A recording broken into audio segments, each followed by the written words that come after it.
В рамках уникального творческого проекта на одной сцене встретились несколько поколений танцоров. Хореографический ансамбль «Ирон» собрал экс-солистов ансамбля «Симт» и ветеранов, стоявших у истоков ансамбля. Особо знаковым моментом стало выступление наставников ансамбля с подопечными.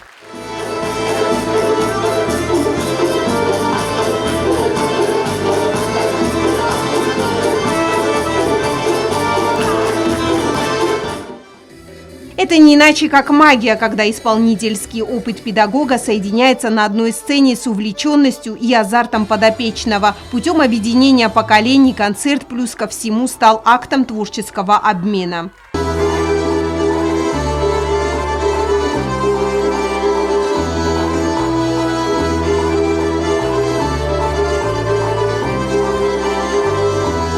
Руководителями танцевального коллектива проделана огромная работа над концертной программой. На искреннюю радость преданных зрителей в результате длительных репетиций все задуманное воплотилось на сцене в виде таких всенародно любимых танцев, как хонга, девичий, горский, абхазский, испанский.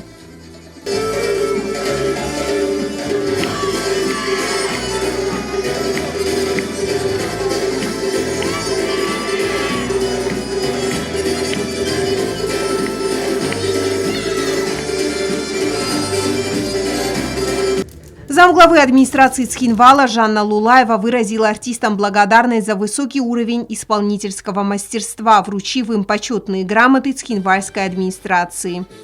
Мы сегодня видели симбиоз мастерства двух поколений. Молодого поколения, которые у нас артисты, я не побоюсь этого слова, ансамбля «Ирон», и маститые артисты легендарного, опять-таки, государственного ансамбля «Симт». И это было очень красиво. И хочу сказать, что наше молодое поколение им ни в чем не уступало.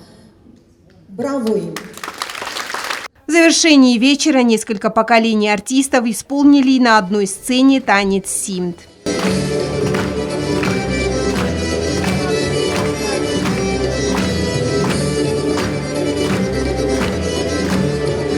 Яна Плива, Лена Газаева, Арсен Гассиев. Информационный выпуск сегодня.